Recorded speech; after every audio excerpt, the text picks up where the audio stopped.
All right, everybody, welcome back to the Cashflow Chronicles. It is June 24th, 2024. Always a good day. We have a nice guest with us today, Roy, aka Crossroads. You can find him on Twitter in the description. And of course, we have the infamous Chris Patel with us, and we're here for the Snowflake Showdown. And actually, believe it or not, I've seen and heard some new rumblings from Chris Patel. So we're first of all, I did not agree to this showdown, as you want to call it. All right. This was just like, I was like, oh, Roy's going to be on. Okay. And then all of a sudden now it's become Palantir versus Snowflake again, No, we're not. We need to stop.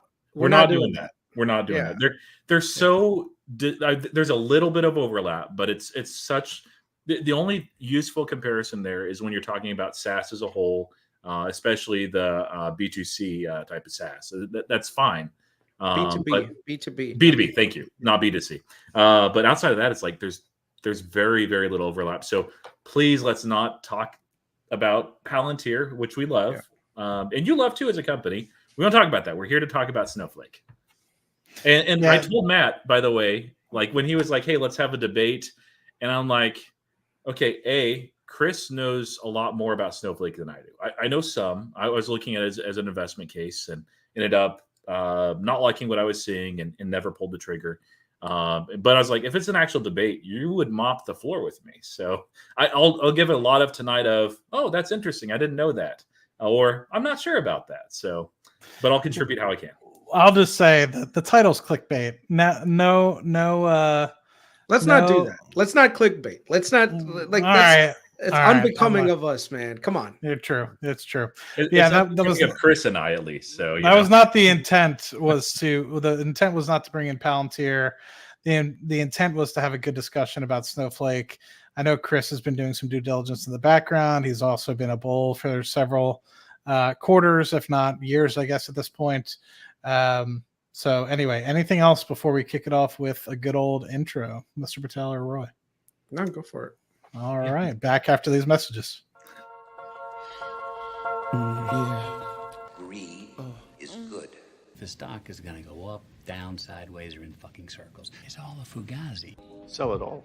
Greed is good. Huge upside potential, upwards of $60,000. Oh man, it is always a great day to be here with Mr. Patel and Roy. So who is going to kick this piece off? Who is more bullish? Who's more bearish? All I know is the financials. That's all I can really talk to. I don't know much about the organization, so I'm probably going to be very useless. The first thing I'd say is that we'd have to understand the technology rather than understanding the financials, the valuations, because it's almost like trying to invest in a black hole if you don't know what's down there, right? So my question first would be, Roy, how much research have you done into Snowflake to get an understanding of the technology and what the use cases are for it, why everyone loves it, why everyone hates it, all the good stuff? Probably a little bit less than 40 hours, but about that. And that's not all at once. That's, over like 6 to 8 months, mostly. I looked into it briefly a long time ago when it was ridiculously valued under with Frank Slootman back in those days. But really, when he left and then they announced the new CEO, that's when I actually was very interested as a potential investment. So it's more on the recent side. I followed their most recent investor day. I've looked at a lot of their new offerings. I looked at the new LLM that they offered. Looked at their most recent earnings, and they'll put out a lot of content. Actually, there's a lot of content on this company, and it's a good company. Okay, the first thing I'll say, Matt, is that just close this whole thing. All of this stuff is just fluff that the companies provide that mean absolutely nothing when you really do the due diligence work. Because I think a lot of times, we look at these presentations and in certain industries, it makes a lot of sense because there's actual quantifiable data that shows like certain directionality that you can kind of focus on. But a lot of these presentations are like what the company wants you to see rather than what the company is actually happening internally, right? Because I mean, this is their representation and they're not going to represent like, oh my God, we have problems in their own slide deck. right? And let me piggyback on that with you. Absolutely agree. And the thing is, you need to remember, Snowflake is very good at sales, very good. Like they're ridiculously good, and that also portrays in the way that they express themselves to shareholders. So if a company is terrible at it, legitimately terrible, they don't just say that they're terrible. They won't be as strong at this. But yeah, this is, you can think of it as investor propaganda. So that's what they want you to see. That's not always what we need to focus on. So it's what they want you to focus on. Yeah. What about you, Matt? What's your take on Snowflake? It's the technology piece, not the financials. I don't know enough about the technology piece, to be very honest with you. I have the experience with Palantir, and so with that, I've never really dove deep into what exactly Snowflake is offering, other than maybe some preliminary data lake capabilities and data storage, but nothing when it comes to actually manipulating or maneuvering data behind the scenes. So I would just be honest and say, other than what Roy just said about the sales piece of it and how well they're doing at continuing growing and selling the products and reaching out to Fortune 500 companies, I don't know much about the actual technology offerings themselves. But I agree with what Roy said with respect to their continued ability to grow at a fast pace. I understand why, when they IPO'd, why they were selling at such a premium, because of the speed at which they're growing. And even when they do start to sandbag, they end up beating expectations pretty massively from a financial standpoint. But I know Chris doesn't want to dive down that path as of yet. Maybe eventually we'll get to the actual revenue numbers on an annual or quarterly basis. But let's rally back up and hear what Chris has to say about the technology. And real quick, I'll just say I've not used Snowflake at all. That's not my field. There's one person in my life that I know very, very well that thinks it's a great product. And there's others that I know just through online that I've asked their opinion. And they think it's a great, for the most part, very good products, unless you ask the wrong person. But like 9 out of 10 people think it's great. Yeah, I mean, the whole premise behind Snowflake is it solved a problem that existed a long time ago. And then that's what happens when it comes to technology, right? Usually you start with a problem, and then someone figures out how to solve the problem, and then they build a company around it, and then they build a whole technology stack around that problem, right? On how to solve it.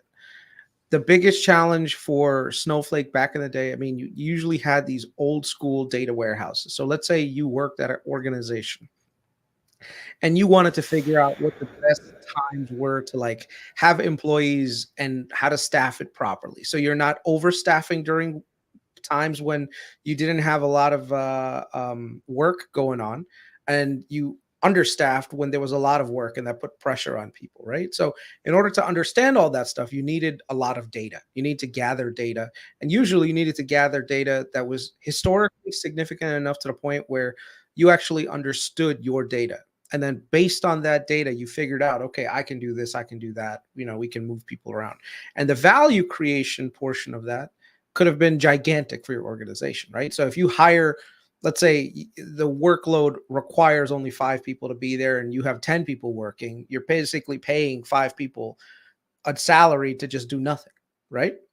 On the other hand, you could be doing the opposite, where another shift you only have 2 people, but the workload is about 5 people. And so those 2 people are getting handed everything and they end up quitting. And now you're wasting your time hiring people instead of figuring out how to best utilize your resources. So the first thing is just understanding that data helps organizations understand their own business, and then helps them improve and gain efficiency. And the more efficiency that they gain, the more value that provides. Now, the thing is, you need technology in order to do that. So, one of the things that you needed is something called big data, right? Traditionally, you had all of these systems connected into something called a data warehouse.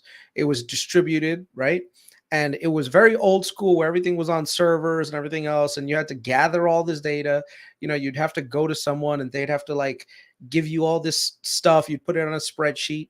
And the thing is, when you put everything on a spreadsheet on a limited function, you could do stuff, you could figure things out. But when you get into like the million rows, like spreadsheets are impossible to decode when you hit something like a million rows. And the thing is, when it comes to big data, that's what happens. You're generating this infinite amount of data. So you're constantly having to go back and change around how you're doing things. Then you have to keep, rearranging your technology stack. And so it was a really big problem.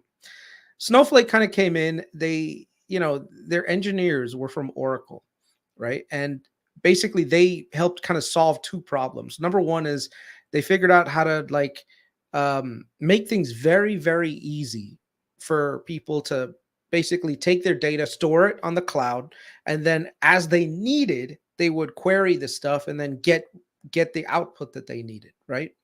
So that is what Snowflake essentially did. They figured out ways to make that process of getting data into a database and out of the database very easy for the end users, right?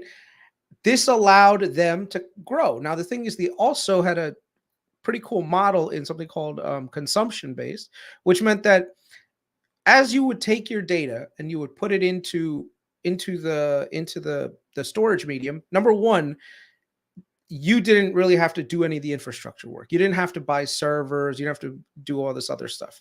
They partnered with the likes of AWS and Azure and GCP. And so they would basically manage all that portion for you, where all your responsibility was take your data, put it in there, and then you would essentially run applications on top of it and query that data for specific things that you needed functionality for.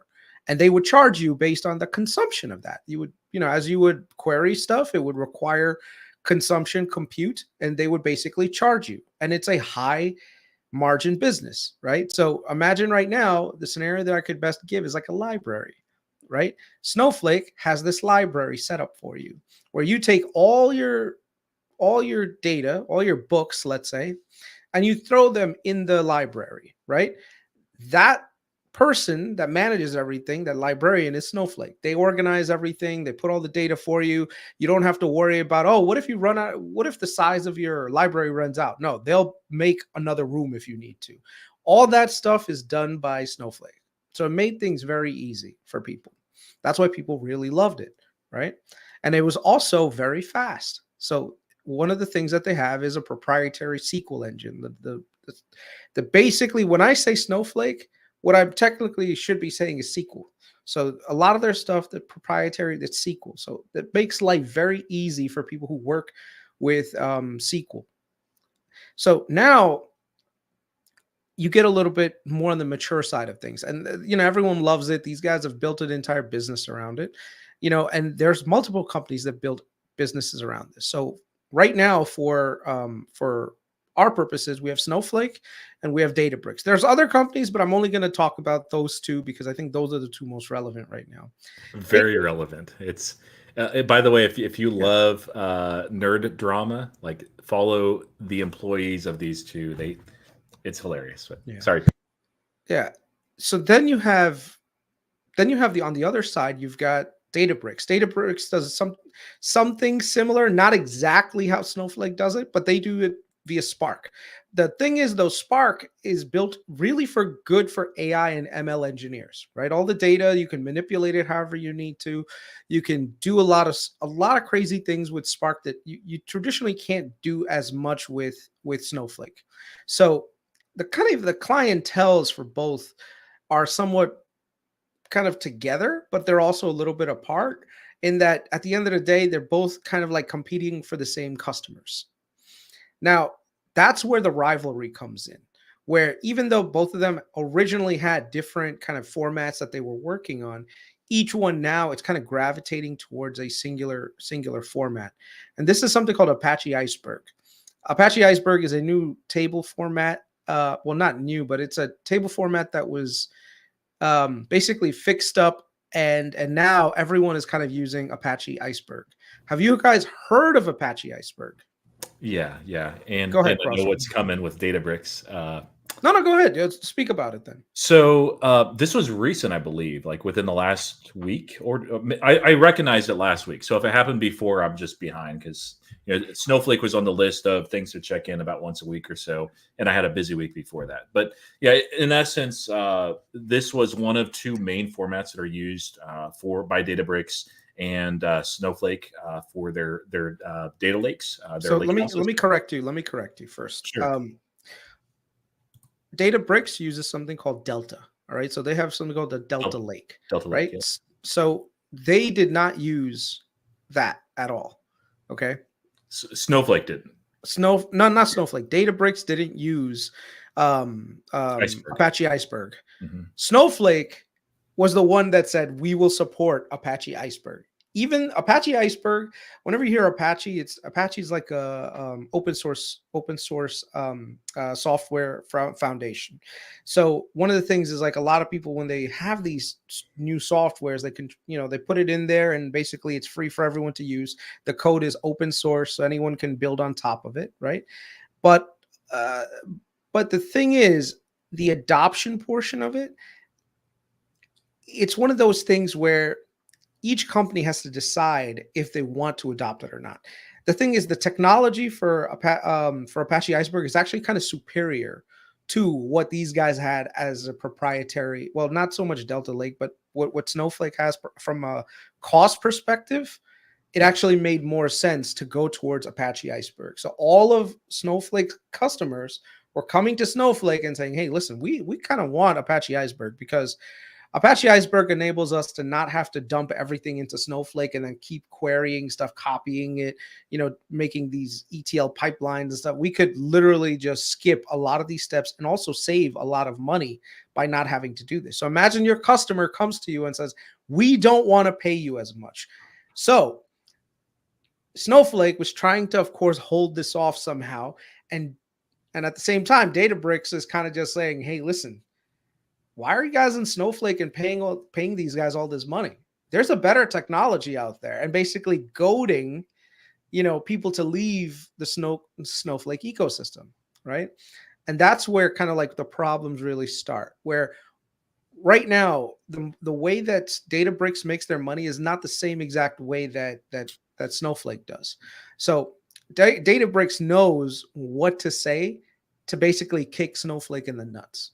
And they were using that as a pitch to a lot of the clients, prospective clients, to say, "Look, why are you with Snowflake? It makes no sense. Like, why are you being tied down to this one vendor and basically taking all your stuff, putting everything with this one vendor who's upcharging you like crazy?" And that's where kind of like Snowflake's like, shit, now we're going to have to actually change things around. And this is like 6 months ago. So yeah, Snowflake announces that they're going to support Apache Iceberg. Go ahead. And I was going to say, so like you might be saying, "Oh, this is nerd and geek speak." So just think of like this is the Cold War between the two giants, USSR and USA. You can put either in either camp. And there are times in the Cold War that really heat up. Right now is one of those times. It's like when USSR exported nuclear missiles, or was attempting to Cuba.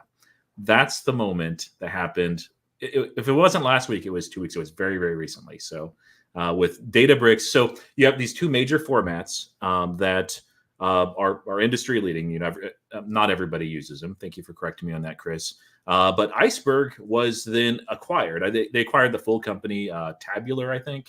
So Iceberg is open source, but Tabular is a company founded by the people who invented Iceberg. So the three guys that were co-founders of Apache Iceberg, they started a private company called Tabular. So that's sorry, I interrupt. Just want to clarify. No. Yeah, you can take it from here. But basically, this is ratcheting things up. That before it was rhetoric and trying to steal each other's clients. And Chris is right. It's mostly Databricks being very, very aggressive, and Snowflake, pushing back some. But it was not. It was like the Cold War, and it's heating up now at this point. So yeah, it'll be very interesting. It tends to accelerate. Actually, this kind of competition might be good for both of them if they both survive it and do well, depending on how nasty this competition gets. That's one of my concerns with Snowflake right now. But go ahead, Chris. You know this in part better than I do as far as the acquisition and what that means for Snowflake. So this means really some negative things about Snowflake in the short term. Okay.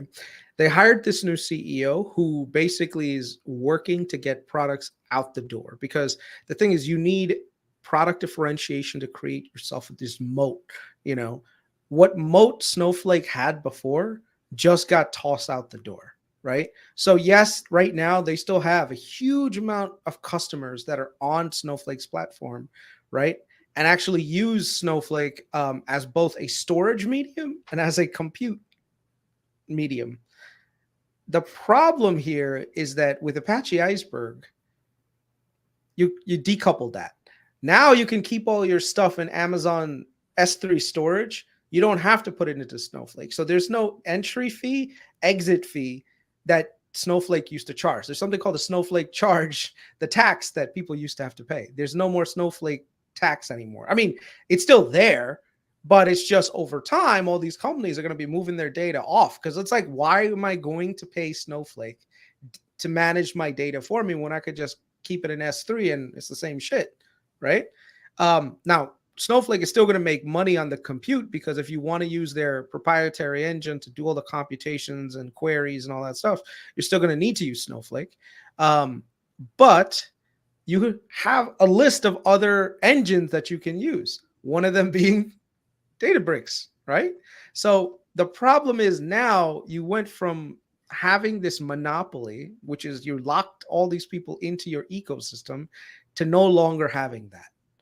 And now you have to effectively compete on the compute portion of your business. So now more people have to use Snowflake's products, like let's say Cortex or some of the other stuff that they have. So this is where the challenge is for Snowflake, which is, number one, they're going to be losing some of the Snowflake tax that they were getting before, and that's going to dampen their revenue prospects going forward in terms of like revenue growth. They're still going to have revenue coming in, of course, but in terms of growth, it's going to go down. This provides a huge headwind for them. Now, Snowflake before was not doing as much AI ML as Databricks was, and that's why Ali Ghodsi, who's the CEO of Databricks, came out and said, "Hey, Snowflake is not an AI company," you know, and basically just really tore into them. And Love it. I mean, this is what happens, right? Now of course, now Databricks is throwing mud at Snowflake. Now this new guy comes in, he's like, "Oh yeah, we're not okay. We'll see about that." And basically, he's now layering on all these AI products that basically provide for a new source of revenue for Snowflake. So basically, you have all this data. You use these custom LLMs. You use, Snowflake Cortex to basically, do all the querying that you need, and you get all your, information that you need, and it's an easy way to do it. And Arctic LLM, that's an important part of that. Yeah. And part of this too, just to add on that, is it's not just about future revenues; it's also the value proposition. So just making sure that their products are even better integrated, that they're easier to use. Just because, I mean, Databricks, I guess to take one step back, and I'll hand it back to you, is I cannot understate the rivalry between these two companies.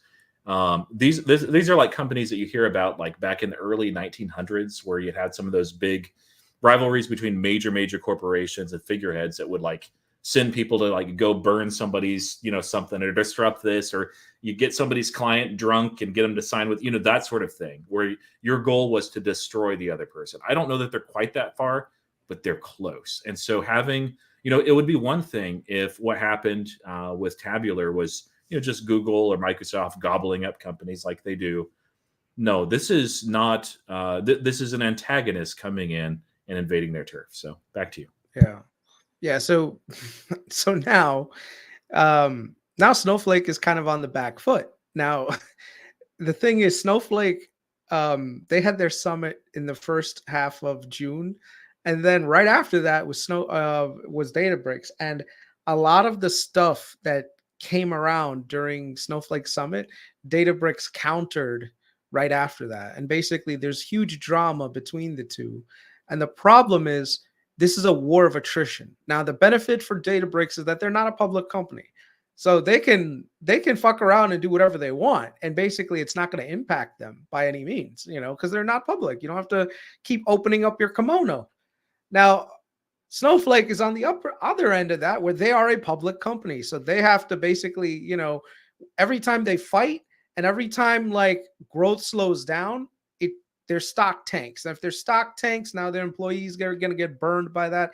Employees get burned by that. You're going to have a tough time recruiting people. And it just becomes a nightmare for Snowflake to go up against Databricks when Databricks has the ability to kind of stay in private for a while now.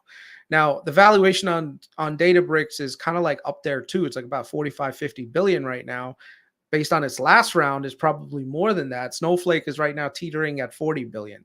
I mean, the revenues have slowed down significantly for Snowflake. And in my opinion, there's huge headwinds going forward unless, this new AI stuff really gets sold hard to its clients. And that, I think that's the problem that I'm running into. And so one of the things that I came to the conclusion was when this weekend is, I think the space is going to be big enough for both of them to be just fine. They're both going to do well. All of this is like Nike versus Adidas or Microsoft versus, Microsoft competitor. It's just, you're always going to have this duopoly of characters that are always going to fight each other. The Pepsi versus Coke, X, Y, and Z versus A, B, C. And that's just how it is. The problem is in terms for shareholder value creation, it means that the rosy picture of growth being consistent for a long period of time is not going to be as clear. And what you're going to see is a lot more fluctuations in the revenue pictures going forward. You're going to see headwinds populate for Snowflake, because I'm talking about Snowflake from an investment standpoint. You're going to see that impact them, right? Now, can they, of course, beat a lot of this stuff back and grow their top line and bottom line and do extremely well? Of course they can. There's no doubt in my mind that they're going to be able to do something like long term. But short and medium term, whenever you go to war, you're going to have casualties. And right now, the casualties are piling up on either side.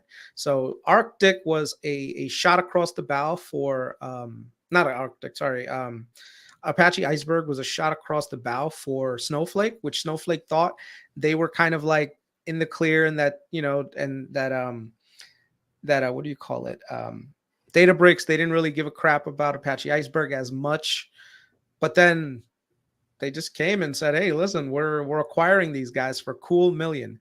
Can you believe Brad Gerstner, Altimeter, and I forgot which, I think it was A6, whatever, one of the Andreessen Horowitz. I think they put in maybe like 20 to 30 million dollars of funding. And now and this was in September of 23. Now they're walking away with $1 billion. Like, imagine the ROI on that. And not to mention all the employees. There's only 40 employees at Tabular, and they got valued at $1 billion. That's amazing. Now, imagine this is the level of spend that each of these companies is willing to do to screw the other one over, right? And this doesn't even mean that Snowflake is screwed over. It just means that, hey, we are willing to basically take $1 billion to burn you. I mean, I'm sure that the guys are going to do well at Databricks, and I'm sure there's incentives there. Right now, they're assigned to interoperability with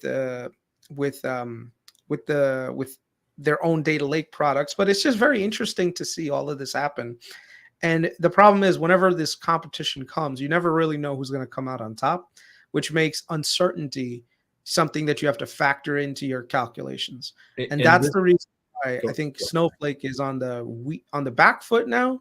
I personally am not as confident as I was about 6 months ago. 6 months ago, I was like, oh, Apache Iceberg will come, they'll adopt it. They'll work with their customers to layer on all these AI products, and these AI products will be good because they provide this additional like use case, in which case consumption will go right back up again. So a lot of the forward guidance that they provided might have been sandbagged. All that stuff where I originally thought didn't come to pass. And now everything is kind of just really difficult for Snowflake to deal with. So the only conclusion that I came to terms with was very simple. Whether it's Databricks that wins or whether it's Snowflake that wins, you know who the ultimate winner is? Amazon, but the other hyperscalers, Microsoft, too. Google. These guys are ultimately the winners. Especially Amazon. But yeah. No, those are the safe bets. And you're absolutely right that this is, So this was kind of like the last straw. What happened with Iceberg, where as time went on, I love the new CEO. I think that he could be a very, very good fit for where Snowflake needs, but he needs time. And there were issues that because of the skill of Slootman, it was just kind of smoothed over and didn't come to the surface. I also think that they might have a kitchen sink earnings. They didn't last quarter, but maybe they will this quarter. We'll see. It's not uncommon for new CEOs, and that may actually put Snowflake in a valuation that becomes attractive instead of a little bit pricey. One of the commenters is Cap'n Crunch. He's actually spitting out fire right now. He's absolutely right. Right here, just use Athena tables in AWS. You can query data in your S3 bucket. There's no need for Snow. That's absolutely right. That is absolutely right. A lot of the stuff that's happening right now is making Snowflake slowly irrelevant. And that's sad to say, but it is the truth. So, and going back to Snowflake, like their wheelhouse is not AI. Like I wouldn't say that they have no AI or machine learning products. That's not true at all. But Databricks was the more credible of the two, and there was some valid criticism. It's a bit exaggerated, certainly, what Databricks throws out to Snowflake. So they're having to compete now in an area that is not their core competency. That's difficult under a new CEO that I think is very, very good, but it takes time. And some of the products that they're coming out with, Databricks is the only thing we're talking about, but it's not the only source of competition. And the hyperscalers themselves compete on some of these products, just like AWS and Amazon. So it's like MS Fabric. Yeah, Fabric is. I don't think Fabric's very good, but it's competition for sure, and it's Microsoft. It doesn't have to be great. It can be good enough, and they compete more. I won't mention that the company that people, when Fabric came out initially, they're like, this is competition for that company. It's like, no, it's competition for Snowflake and others as well. But I think that you're right that they'll survive, that they'll emerge from this possibly stronger. But when you have an opponent, when you have two opponents, it's really because they have two big ones: the hyperscalers, who have just infinite money right now. They have the infinite money glitch. It's tough to compete against that, even if what they push out is not like amazing or the best in class. And then the second is you're competing with an opponent that basically wants you dead. Like, I don't know why but it seems like it's not just friendly competition, throwing a little bit of shade. It's like, it's vicious. It's especially directed from Databricks to Snowflake. When a company is willing to spend, not to benefit themselves necessarily, maybe, but to really make you hurt, that's not a place where I want to be invested in very much. So it's competition has really, really ratcheted up. And at the same time, you bring in the new CEO, and then he has to bring in a lot of new talent. Some of that's through mergers and acquisitions, but some of that's direct hiring. And their stock-based compensation is already quite high. That's gone up, actually. That previous quarter, I think it might. I did not. If he mentioned it in his first, at any other point as far as reducing a rule of 40 stock-based compensation, I missed that. But I think that they'll have to increase to be able to hire who they need to hire in order to compete with Databricks. So on the short term, I'm pretty bearish on Snowflake. And they're still priced at a not as high of a, well, in some ways they're actually more expensive than they were last year, which is crazy. But yeah, I took them off of my very condensed list of potential investment targets for myself. Iceberg was the last straw, and I don't like the looks of this competition. At the same time, because this was very recent as well, that we saw a lot of SaaS, and specifically in this sector, spending slow. So they're facing those sector headwinds as well. It's tough. Yeah. So I want to relate it back to the revenue piece. So if I'm allowed to, because I know you guys are speaking a lot about the actual technical, components as to why these companies are attractive. But I think one of the things that's important, specifically from like a valuation perspective, as well as why we're seeing potential pressure on the stock price for Snowflake in particular, Databricks at the moment is seeing massive growth still at 60-70% year-over-year revenue growth versus Snowflake slowing down over the past several years to now being in the 30% year-over-year revenue growth perspective. At the moment, Snowflake is ahead in terms of actual total revenue for now. But if you think about it, I think that Databricks is on pace for this year for about $2.4 billion. that's not too far away from where Snowflake was several quarters ago from an annual run rate perspective. So basically, if Databricks were able to continue at this pace, they're going to overtake from a revenue perspective Snowflake.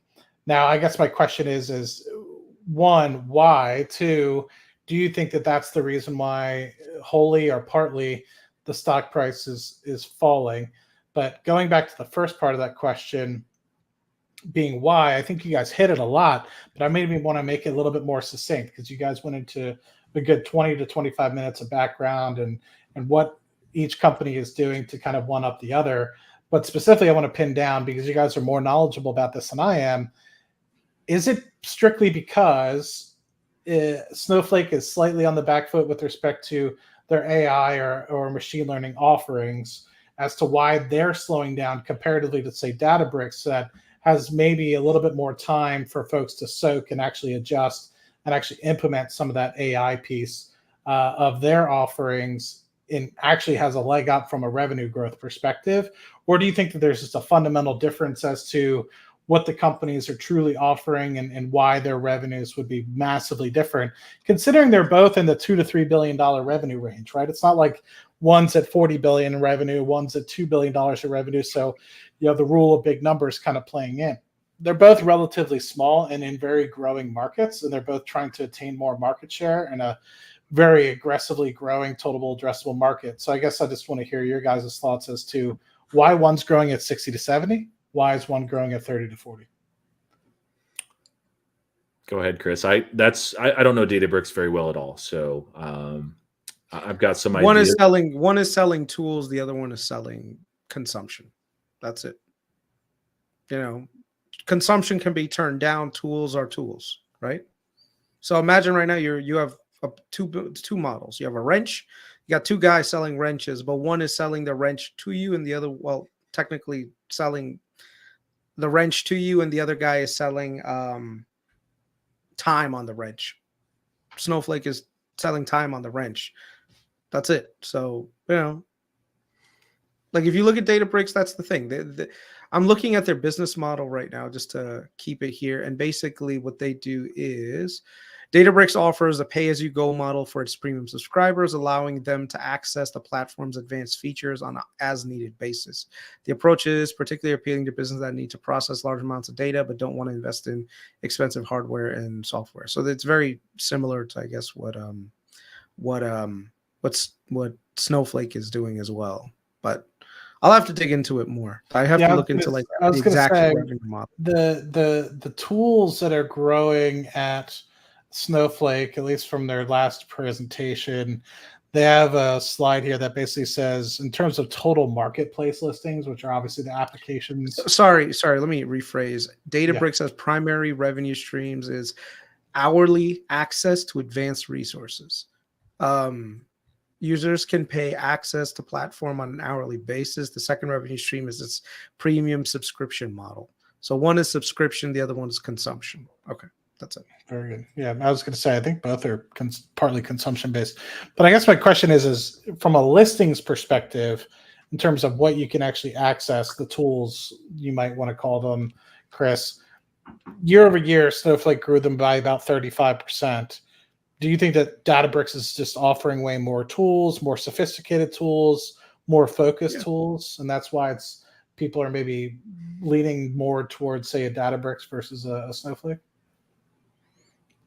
I mean, that'd be my guess. I mean, remember, one is Databricks is selling tools, the other guy is selling consumption. If you use it less, it's almost like, you know, if you don't use it, you're not paying them anything, right? Right now, that's the other main problem is before you were actually taking data, storing it with Snowflake, letting them manage all your data for you. And as you needed, you were taking the data out to basically run ML and AI tools that Databricks provided, right? And so this way now Snowflake was making money on that compute with back and forth. Now that's not there anymore, right? Or at least it's not going to be there, and more clients are going to be switching off of that. So that means that one, you're going to still have all these people utilizing tools, but at the same time, you're not going to see as many people consuming resources on Snowflake. So makes sense to me. Yeah, one thing that I'm kind of interested in is as far as a SaaS company that's B2C, it actually has fairly low margins, and they've inflected a little bit downward, and that could just be a quarter. Like sometimes we focus too much on a single data point, but if that continues over the next couple of quarters, I'm wondering if there's some margin compression because of that very fierce competition that's happening. I don't know. Like it's hard to get a handle on that, but their net dollar retention is very, very good. They do a good job of that flywheel effect. But when Snowflake IPO'd, it was in a very different environment. It was in that environment where for most companies, it was growth at all costs. So companies were not usually focused on like, oh, let's cut back the Snowflake bill a bit. They're like, hey, if you can use it and help us grow even just an inch more, use it by all means. And now it's the opposite, that companies are being a lot more cost efficient. The economy has slowed down considerably from when they IPO'd, and despite what the government may say, and companies are being very cautious with it. And so it's very easy to cut back things like Snowflake. They'll still grow. I don't think that they'll go negative. At some point, I think they're going to go positive. They have massive free cash flow. So they're not, if like somebody's thinking, oh, they're going to go bankrupt. No, I mean, they have a lot of stock-based compensation too. But yeah, it's this environment is just, it's tough for them. Even if it wasn't for the competition, like just with the headwinds, it takes time. And the new CEO needs time, and we'll see what they're able to put out. Now, the other thing too, Chris, you can help me out with this piece, but when I think it might have been, because I was just looking it up, a day before the announcement between Databricks acquiring Tabular hit, Snowflake had published a piece, and I don't think the timing was accidental, because they might have had people tipping them off like, hey, this acquisition is happening. But they noted that they were introducing, I believe it's Polaris catalog, if I pulled up the right, and it's the open source catalog for Apache Iceberg. So it's their response to this upping the ante that Databricks did, and they gave themselves a 90-day timetable to release that. How do you think they'll do? Who's going with Snowflake? Like, do you think that they'll be able to make it in this timetable that they self-imposed? Do you think that this is going to be a credible? Yeah, they could do it tomorrow if they wanted to. There's not. It's just they're just on stage at Databricks. They open sourced, like, what do you call it? What's Databricks open sourced their stuff live on stage just to one up these guys. That is the animosity. Snowflake said, "Oh, we're gonna unleash Polaris. What is it, in 90 days?" Databricks 2 weeks later said, "Oh, we're not gonna wait 90 days. We're gonna release it right away." And they literally on stage went to GitHub and said, "Boom, public. There you go. Everyone can use it. Go ahead." Yeah, I miss that piece. That's great. I mean, that's Databricks for you, though. I mean, like, and that's the other thing. You mentioned this before. Since Databricks is not a publicly traded company, they can be like, oh, Snowflake's having an investor day. Great. We'll have one 2 weeks later, and we're going to come right at them. That's it's fun. Yeah, It's not a fun place to be invested in, and I just can't even imagine. Like, you see on LinkedIn, and I hadn't seen it on X in a while, but Reddit. Sometimes you see one of their engineers or salespeople, and they do not like each other. This is actually what people have in mind when we talk Palantir Snowflake, is that they mean Databricks. Databricks and Snowflake have that kind of rivalry that people imagine wrongly that Palantir and Snowflake have. Those two work together. Databricks and Snowflake, no. All right, check this out. This was live during their presentation with Unity Catalog. This format, so you can connect to it from any engine that understands that, and we hope that means that a lot of the ecosystem out there will work with it. All right, so you might be asking, is this for real? When are you actually releasing it? Maybe in 90 days, maybe 89 days, because Ali announced it yesterday. I'm just gonna walk over to my laptop right here.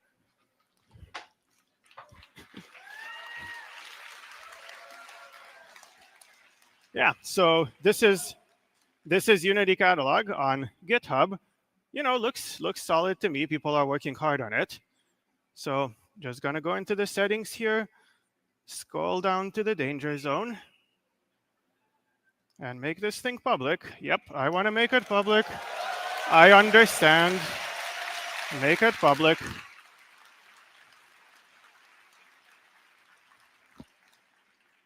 All right, and I think it's public now.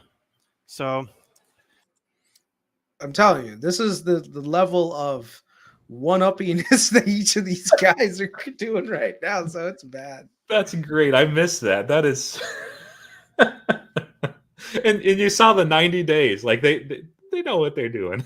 No. Well, they were smart because they got everything ready so that this way they could do the whole thing right away. I mean, Snowflake's a little bit different in that they didn't know that these guys were going to do this. Nor did. Here's the thing that'll really blow your mind. Tabular actually had a booth at Snowflake during Snowflake Summit. It was a very small booth, but they had a booth there. And this was announced. These guys were supposed to have like a talk. They didn't even show up during Snowflake Summit. Like, that's how I'm telling you, all this shit is really bad for business, for shareholders, for us, especially if we're public shareholders of Snowflake. Because now you're basically in deal with the fallout of a war, man. You know. Yeah, I knew about that one. Let me ask you this, Chris, and Matt too. Is there any other, like in your lifetime as an investor, is there any other companies that you know of, that at least one of them is publicly traded, that have this kind of animosity in the United States? Well, not anymore, but look, I'll tell you the reason why. And some people gave me a little bit of heat on Twitter or X, whatever. You're pivoting again, Chris. I'm like, bro, I've learned my lesson the hard way from 2009 and 2010. I was a firm believer in BlackBerry. They controlled about 80-90% of the smartphone market at one point. Okay. And then came along Apple. Apple had a really great product. BlackBerry was catching up, and I was like, oh man, BlackBerry's gonna come up with a great smartphone too, man. It's gonna be great. Like, and never happened. Apple just came and just tore them apart. I held BlackBerry for the longest time, and I know some people are still holding BlackBerry to this day, and they've never seen anything come out. So the one thing I realized was, number one, if the technology under your feet is shifting, just get away. There's plenty of other places in the market. You don't have to deal with competition like that. So if you look at Peter Thiel and 0 to 1, what is one of the main things that's in there? Monopolies Don't buy monopolies are good. Like, especially ones that you can't tell there's a monopoly. Those are perfect. Right? Like Google has like 97% search.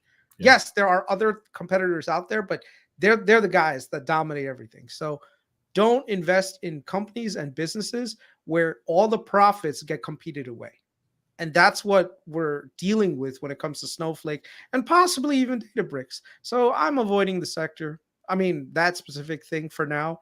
I don't really particularly care about like how they're going to layer on all this AI vaporware on top of it to make, like the sandwich look different. At the end of the day, you have to do what's best. As Palm Web OS was ahead of its day. Yeah.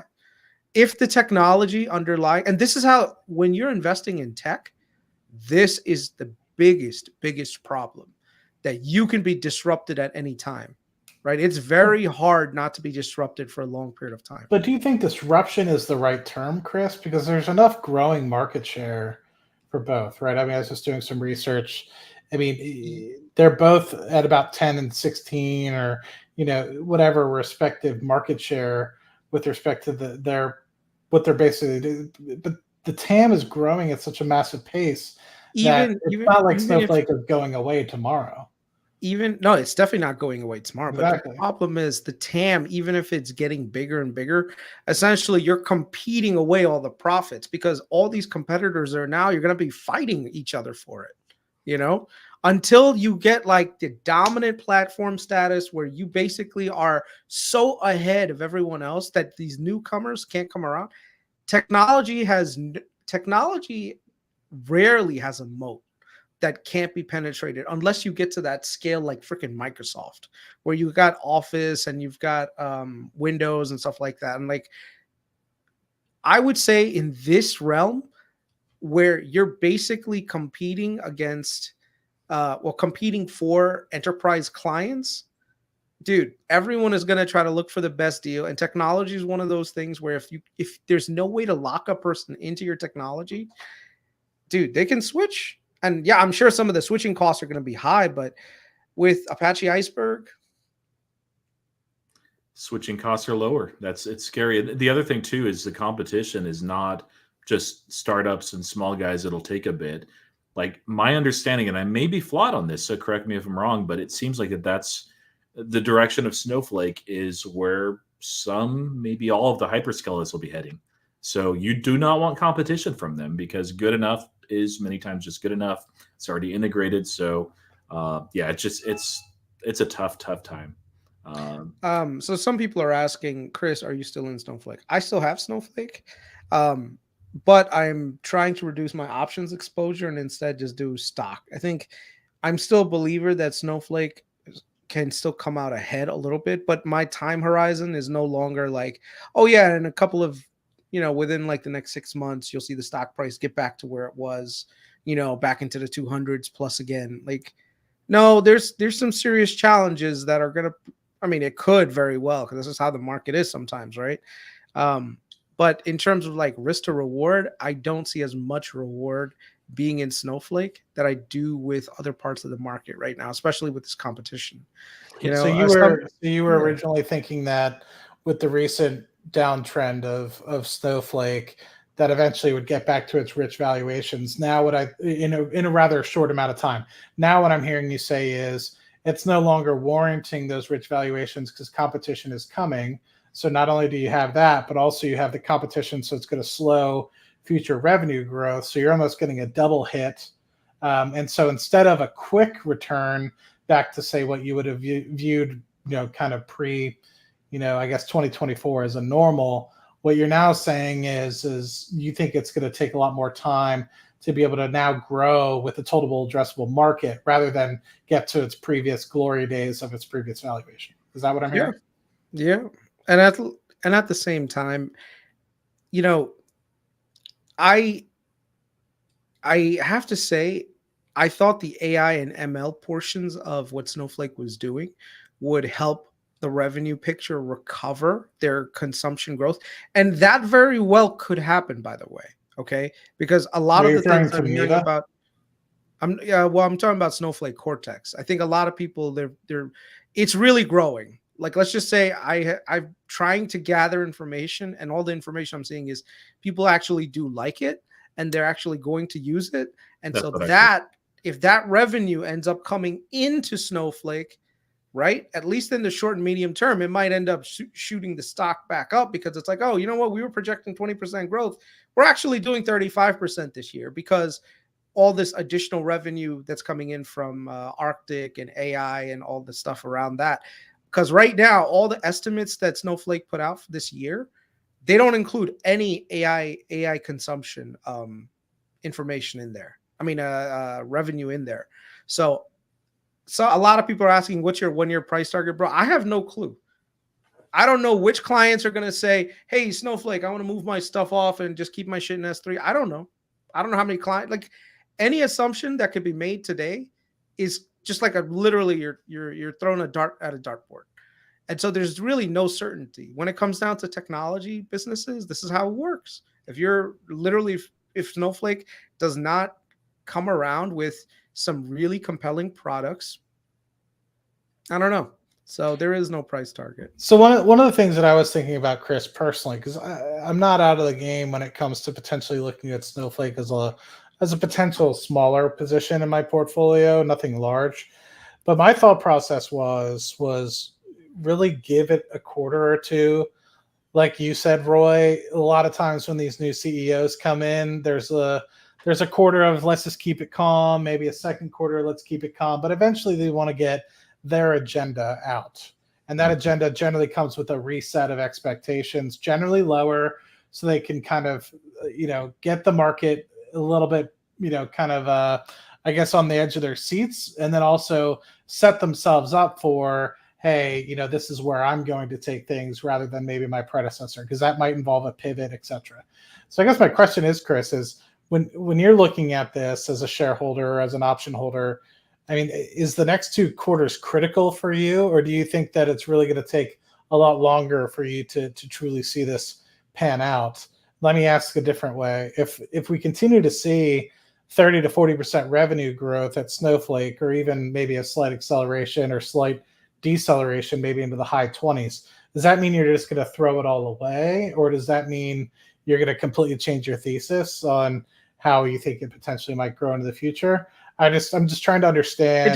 It depends on Snowflake and how they perform, right? I mean, that's one of the things that you should be willing to do. Adjust your thesis as it comes along. Right now, the thesis is not looking very good for Snowflake, so the market is discounting them a lot.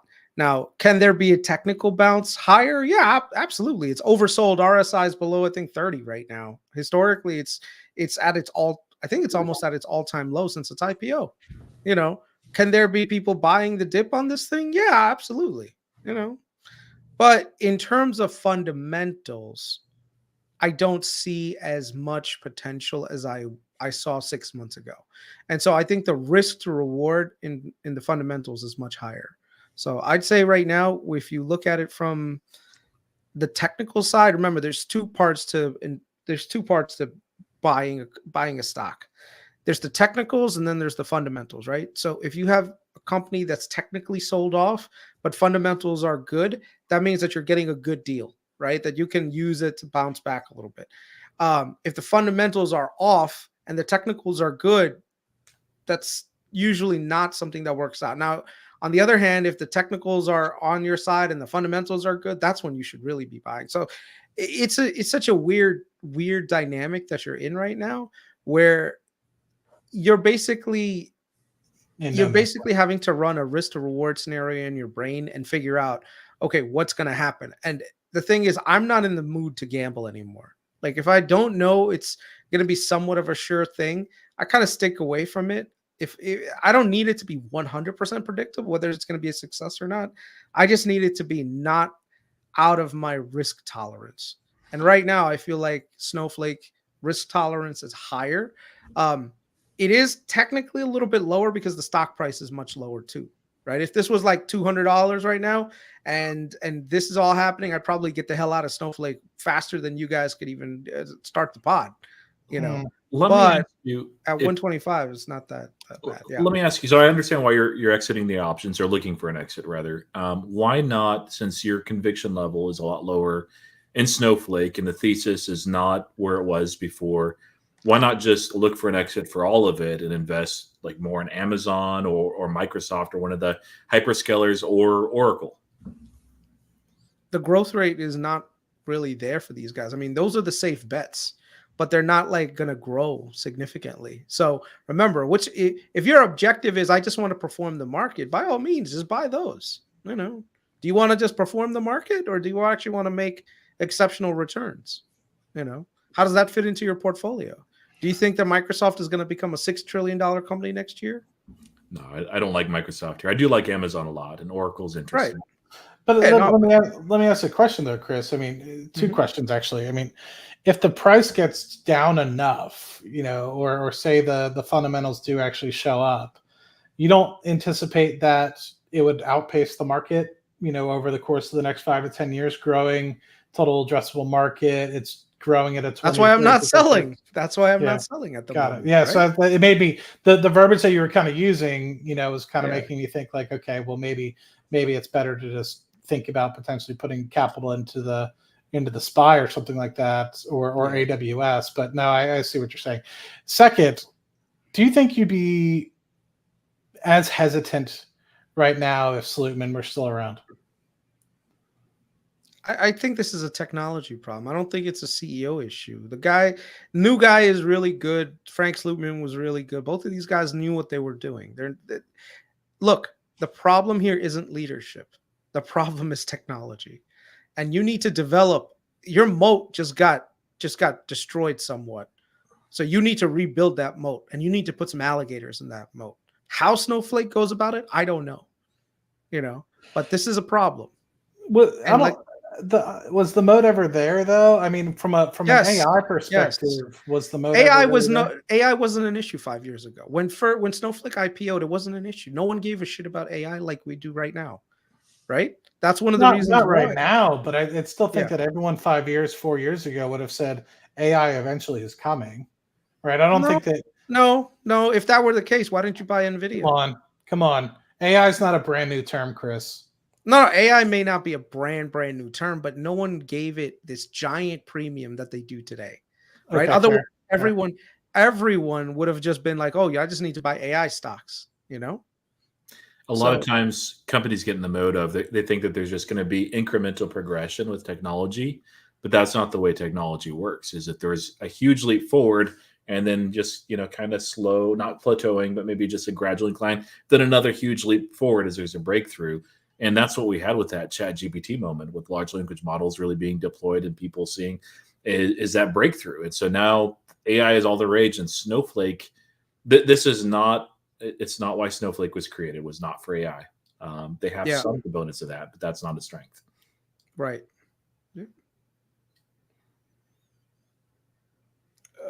Yeah. So unfortunately, this is one of those things, man.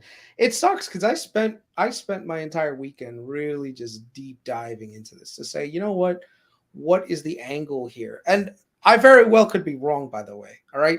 Maybe next Tuesday, Sridhar could come out and say, hey, we have this new technology that throws Apache Iceberg completely away and we do things even better, That's actually probably more important than the next earnings to me, is just seeing what they come out with Polaris catalog. And I'm no longer tracking the company as closely just because I don't really want to touch it for, at least 6 months. But I will pay attention to that, because if they do come out with something that blows Databricks away and there's no real response, I mean, well, now Snowflake is also encroaching on Databricks now because they do have ML and AI stuff that they didn't have before. Like before, Snowflake didn't even have a notebook. They just use it like a third-party notebook. Right now, they actually have a notebook. Like they said, oh, we need a notebook. They got one together. The new CEO, someone said in the comments, like, new CEO is more product focused. Absolutely. He is absolutely way more product focused and getting things out the door. So that was the other thing too. Like I heard that Snowflake had like a culture of kind of like, we'll do it when we do it kind of thing, and this guy came in and he's like, what do you mean we'll do it when we do it? No, this should have been done yesterday, and basically is getting things out the door. So, you just have to. So do you think that that's a test of the time, Chris, where it's like, okay, you needed a salesman to kind of get Snowflake on the map and really get yourself, and that was Slootman. And now you're saying, okay, well, now we actually need to differentiate ourselves. And that's what the move is here with respect to hiring a new guy who's maybe more of a product operator, product creator, and really can put them into solidifying where they're going for the long term, rather than trying to just be a good sales team, right? And I guess that begs the question is, I mean, I know you were talking about shrinking margins. Snowflake has an opportunity to drastically increase their margins if they just reduce some of their sales force, and they do maybe focus a little bit more on the product side. I think they changed up their sales model a little bit, like how they compensate their reps. They went from more like landing clients to more like getting your clients to use more consumption, right? So now even the compensation, they're tweaking it to be a little bit more like focused on, revenue generation. And the other thing is their RPO last quarter actually went up. Their remaining performance obligations went higher. So that's a good sign, The one thing I'll say is, and Rob H said, Snowflake has to continue the angle of making their products easier, which is not the case for Databricks.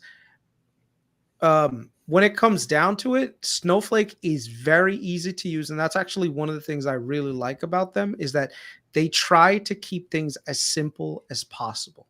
They want to keep things simple. And so clients love that about them. You don't need the craziest, like high software that sometimes some of these guys provide. Snowflake can carve out a niche among so many customers and just say, look, do you want to actually do all this additional shit, or do you just want to like make things work? And Snowflake really does lean into that heavily, where they keep things very simple. So And that's one of the things I don't know much. You guys spoke way over my head, and I appreciate you guys both carrying this pod. The thing that I did do with the research, while I was kind of listening to you guys, is kind of looking between the both, and it basically just does say exactly what you said, Chris, with respect to Databricks. There is a steeper learning curve to be able to actually get it up to speed and running, versus Snowflake is a lot more easy to walk into. And that's, to be very honest, I get that, and that does mean a lot, considering this is somebody that's coming from Palantir. I'm not comparing them, right? I know it's apples and oranges, but the user interface piece and being able to get up to speed with something like a Palantir was kind of a headache for me. If there was an ability to maybe be a slightly more user friendly, it would make it a little bit more simple, right? Something like just using a Windows computer or something like that, where you kind of have that old hat sort of mentality user interface, that it makes it very simple and almost like you can pick it up and start running, versus having to be coached. That's something that I would say is always going to be beneficial for anything. That's why I love using an Apple iOS. That's why I think a lot of people like using Windows. It's not something that's complex, and you can kind of already start going off and doing things, versus having to be coached and have your hand held before you can actually execute. Yeah. So someone is like, is Snowflake even an AI play? No innovation, having to acquire companies because they don't have useful tech. I think that's a really bad way of looking at it, but to each his own. I know a lot of people will try to justify like, oh, you should just invent everything in-house. Well, inventing everything in-house requires a lot of work. Sometimes it's easier just to acquire technology and bolt it on and make that work. It's just one of those things. And yeah, let me jump in on that too. I was critical before Sridhar on their innovation capability, but I mean that's not the case anymore. I think that he is a very innovative and product focused CEO, as we've already talked about. They're bringing in more engineers than they've done. I don't know that every acquisition. I don't know Snowflake well enough to say that every acquisition that they've handled has gone well, but this is a company that, at least under Slootman, did that fairly well. It's not always the case. Acquisitions aren't necessarily bad. They can be exactly perfect, especially if you don't have the innovative core. So if you're fully reliant and you can't do any innovation at all, that's when mergers and acquisitions are bad, especially if you can't integrate them. That's not Snowflake's problem. So yeah. And most of the companies that we see today, like, is Amazon not innovative? Guess what? They're one of the biggest serial buyers of companies. Is Apple not an innovative company? They buy companies all the time, just because like we don't necessarily focus on them. Microsoft, same thing. Microsoft acquires a whole bunch of stuff. Why did Microsoft buy a GitHub? They could have just said, you know what? Let's create our own Git.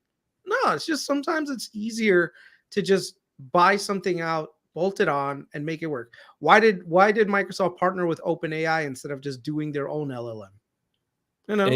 And I don't think of Snowflake as an AI play, but that's okay. Like they're going to benefit from AI, and they do have AI tools. But the thing is, they were not an AI play before. Yeah, with this new CEO, they do have a lot more AI focused products coming along, right?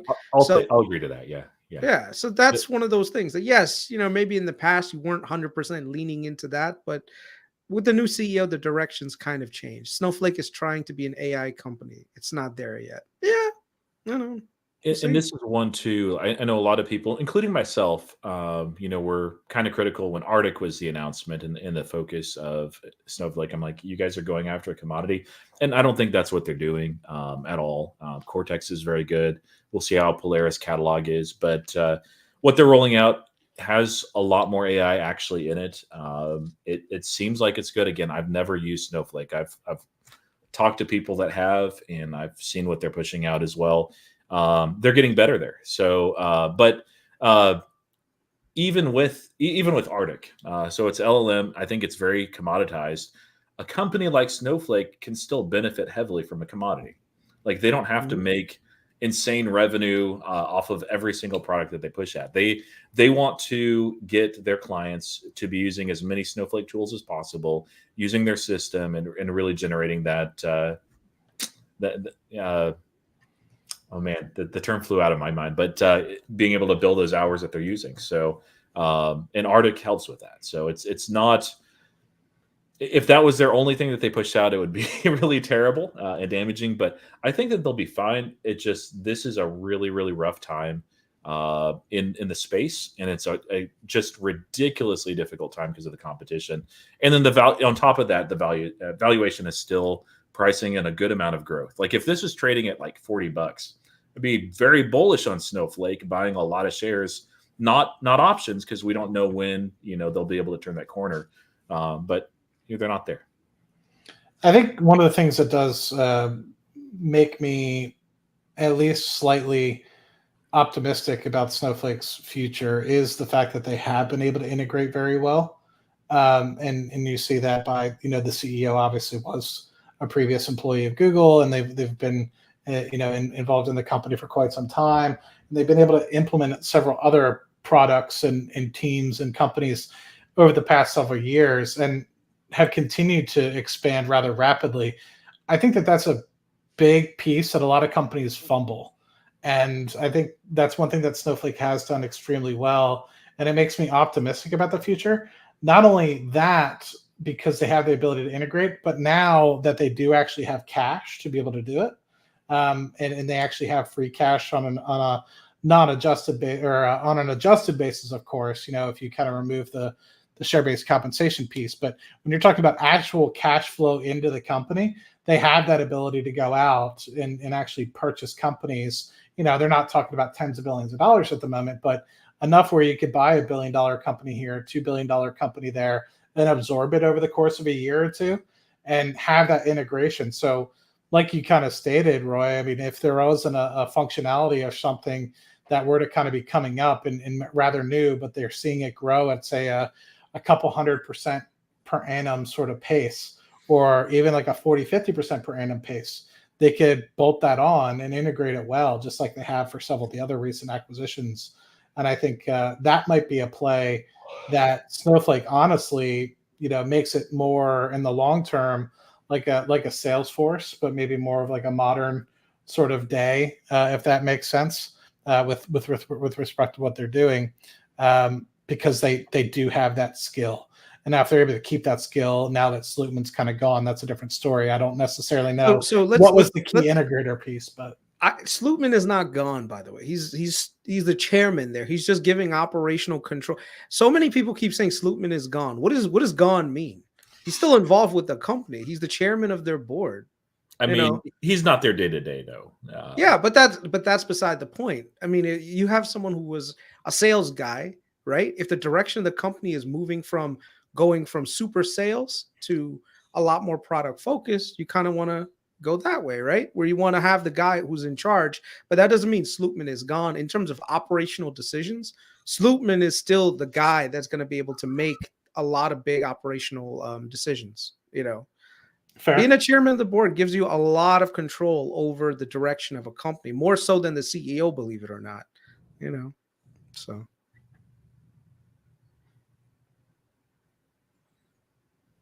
Very good. Well, I appreciate you both carrying the pod, because I didn't do much talking. I'm just more curious about thoughts, and hopefully maybe articulating things or getting you guys to articulate, some of your thoughts slightly better. But I know that you guys did a majority of the carrying, so I appreciate you both. Any thoughts with respect to, do you want to give any price targets? Do you want to give any sort of thoughts of what's going to happen? You just want to all of that would be very empty. It's not worth talking about. Like, there's no price, because the thing is, like, even these people on Wall Street that are giving $200 price targets, they're looking at it purely from like financials. They're like, oh, what's the target growth? Okay, they put it in a model and say, okay, this is the price target, and then they readjust their price target 150 million times. Yeah, it's not. If we can't definitively at least give some level of, the other thing is, when a company is in a mature point of its life cycle, it's a lot easier to kind of project out what the price target should be based on, historical thing. This is less than 10 years of a company, less than 4 years public. Very hard to figure out what a good price target would be for these guys, The Yeah. tough thing with Snowflake is they've changed so much in the last 6 months, and the environment has changed a Yeah. lot for them as well. That there's a lot of uncertainty as far as what they will look like in 6 months and 12 months. And there's already uncertainty in the market anyway with whether the stock will go up or down over, a year, 2 years, 5 years. But then you add more uncertainty of like, what is this company going to look like in 6 months and 12 months? Are they going to be able to turn this corner? How severe is this competition? Are they going to lose clients? What is their net dollar retention going to be like it is? There's all kinds of uncertainty. And that's, at least for me, it's fine being uncertain about the direction of the stock, but being uncertain on the direction of the company is like, I can wait. I can watch, and there may be, like, I still have it on another list of mine that I don't track as often, but I'll check in every once in a while. And like I said, I'll still pay attention to Snowflake somewhat, but there may be a point like a year or two from now where we look and we say, okay, yeah, they've turned the corner. They have a very credible product out there.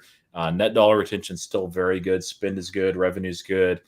They're continuing to iterate. They have smart acquisitions. CEO knows what he's doing. Stock-based compensation is going down. And, all of a sudden, it's a very different environment. And maybe, like, you don't know the share price, but it could be that it's trading at $90 a share, and the company is so much better 2 years from now than it is right now. So something I'm keeping on the radar. But, man, it's really tough to project over the rest of this year and beyond. I'll just say I am rather impressed by the company's ability to pivot. Not a lot of companies will pivot this quickly. And I didn't even know half the stuff that you guys were kind of referring to before today. And to kind of hear those moves and at the speed of which it is actually being done, I think to me means that within 1 to 2 years, like you're stating, Roy, I think you'll see this company continue to do well. I think the only thing that you might see is that they might pivot into something that actually doesn't end up being relevant because, or they don't pivot enough times or what have you. They don't necessarily follow the customer or consumer trends to be able to meet that sort of demand, and then they end up losing and fizzling out over time. But I think what is impressive to me is knowing how hard it is to pivot an organization. It's pretty impressive to me, to make me think, that this company's management team actually kind of knows what they're doing, and it's very impressive in that respect. So I think my question is to you, Roy, is your fear that right now it's just overvaluation? And if it was cheaper, you would actually potentially be interested in going long in the organization, or even still with the kind of... Before you say that, Roy, are you in Palantir? Yes, of course. So valuation is not, the main issue. Like, yeah, you look at this, and I know you'll talk about ball jamming. It just there's all you can look at it from a different angle. I'm a qualitative first and then quantitative investor. So if there's a qualitative interest in the company, I'm like, hey, qualitatively, they have this culture, they have this innovation, they have this product that's really fantastic. That's when I'll take a deeper look and see what the numbers look like. And I'm willing to overpay for something that I think qualitatively is fantastic.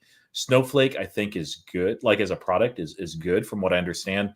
But there's a couple of things holding me back. One is I've not used Snowflake at all. It's not my field. It's not my expertise. I have people I can kind of trust and rely on that are like, hey, this is a good product. But then it has high valuation as well. But that's not the main thing that's holding me back. It's that competition and then the headwinds in the sector. That if let's say hypothetically that this played out differently, that the macro is such where people are increasing their spend in this type of industry. Databricks, for whatever reason, did not do this acquisition of Tabular, and the competition has kind of ratcheted down. They decide, you know what, let's not do something that's going to hurt our margins or theirs. Let's just focus on what we're doing. There's plenty of pie for both of us. And if Ramswarmy just continues to push out AI innovation like he's doing, at this price, it's like, yeah, I could buy at that point. But it's the competition, it's what's happening in the environment, and there's risk. Like, there's a good amount of risk right here versus, there's a price, honestly, like if Snowflake I threw it out, this is a ridiculous price and it's not going to happen. But if Snowflake went down to 40, yeah, I'd be buying it. I'd probably be selling Palantir and buying it. Not all of Palantir, but, I joined the dark side because I want to make money. But but yeah, that's where I'm in right now. It's that competition. It's the headwinds that they face in the sector, and just a lot of uncertainty. So I'll just, for me, I'll just sit on the sidelines and watch. And if things change, and I really appreciate this about Chris, like people give him a hard time of like changing his position on something. It's like, dude, if the situation changes and the data changes, or you realize something that you were missing before, it's an amazing, intellectually beneficial and honest thing to do, and refreshing, quite frankly, to say, hey, you know what? The data changed, or my understanding of the data changed, the thesis changed, so I'm going to change too. What's dishonest is if somebody instead says, and I see this all the time, especially on X, is that your thesis and everything has changed. That company is fundamentally different. It's not going to do what you expect. And you're like, I'm going to double down on my position. Not, people can do that with their own spin and everything. But if you insist everything is great and fantastic and rosy when it's not, like, oh man. So kudos to Chris. Yeah. I appreciate that. Thank you, guys. But that's it. I am done. Yep. I am beat. Like I said, I spent way too much time on this on the weekend than I technically should have. But whatever. It gave me. It definitely like made me appreciate a couple of things. Number one, appreciate my losses in the past. Because had it not been for my losses in the past, I would not be a better investor today. So I'd say the worst thing anyone can do is lose money and not know why they lost money. I don't unfortunately have to deal with that, where I understand, hey, listen, in the past, I've lost money because of X. I don't need to speculate and deal with that nonsense again, because I've learned my lesson. Like, hey, when it comes to tech, if the technology is changing around you, you need to reevaluate whether or not it's something that fits into your risk model. So yeah. All right, well, I want to say thank you both for chiming in today. Obviously you guys are the ones that carried the pod. For the 102 of you guys watching, if you're not following Roy on Twitter or X, please go into the description, follow him. Let's get him to 11,000 followers, because you're at like over 10,000 at this point. So if you're not following Roy, I don't know what you're doing. This guy has a lot of insightful information on fintech, a lot of different things. He's frequent on SoFi Weekly, Bootleg Weekly as well. Just all around great guy. We need to have another lunch sometime, buddy. It was good meeting up with you a couple months ago. I'm trying to think if there's anything else. Mr. Patel, thank you as well. If you guys are not subscribed, please subscribe, 94 of you guys. And we will see you next time. Cheers. Thanks, Roy. Thank you.